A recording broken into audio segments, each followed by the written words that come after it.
ఓం ఐం హ్రీం శ్రీం శ్రీమాత్రే నమః. ఓం ఐం హ్రీం శ్రీం శ్రీమాత్రే నమః. ఓం ఐం హ్రీం శ్రీం శ్రీమాత్రే నమః. ఓం రోగపర్వతడంబోలి మృత్యుదారుకుఠారికా సర్వవ్యాధిప్రశమనీ సర్వమృత్యునివారిణీ. ఓం ఐం హ్రీం శ్రీం శ్రీమాత్రే నమః. రోగపర్వతడంబోలి మృత్యుదారుకుఠారికా సర్వవ్యాధిప్రశమనీ సర్వమృత్యునివారిణీ. ఓం ఐం హ్రీం శ్రీం శ్రీమాత్రే నమః. రోగపర్వతడంబోలి మృత్యుదారుకుఠారికా సర్వవ్యాధిప్రశమనీ సర్వమృత్యునివారిణీ. ఓం ఐం హ్రీం శ్రీం శ్రీమాత్రే నమః. రోగపర్వతడంబోలి మృత్యుదారుకుఠారికా సర్వవ్యాధిప్రశమనీ సర్వమృత్యునివారిణీ. ఓం ఐం హ్రీం శ్రీం శ్రీమాత్రే నమః.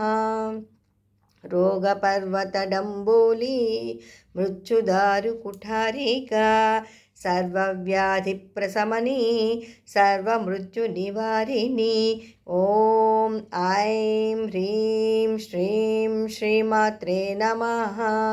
రోగపర్వతడంబోలి మృత్యుదారుకుఠారికా సర్వవ్యాధిప్రశమనీ సర్వమృత్యునివారిణీ.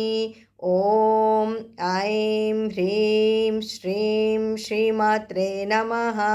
రోగపర్వతడంబోలి మృత్యుదారుకుఠారికా సర్వవ్యాధిప్రశమనీ సర్వమృత్యునివారిణీ. ఓం ఐం హ్రీం శ్రీం శ్రీమాత్రే నమః.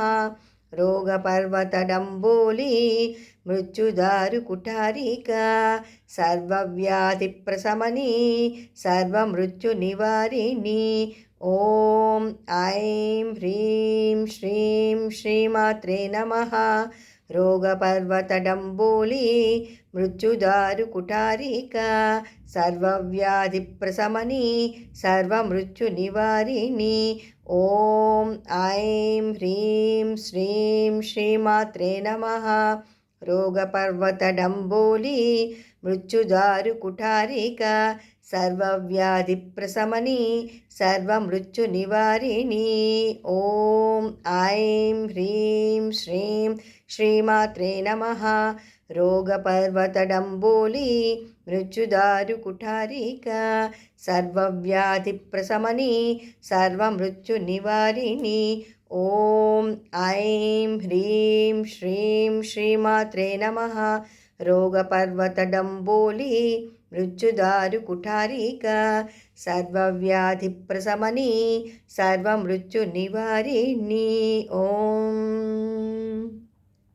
ప్రతినిత్యము ఈ శ్లోకములను పఠించుట వల్ల మీ ఆరోగ్యము, మానసిక ఆరోగ్యము, శారీరక ఆరోగ్యము కుదుటపడుతుంది. ఆరోగ్యం బాలేని వారు ఈ శ్లోకములను ప్రతినిత్యము 108 సార్లు పఠించిన మంచి ఆరోగ్యము చేకూరుతుంది.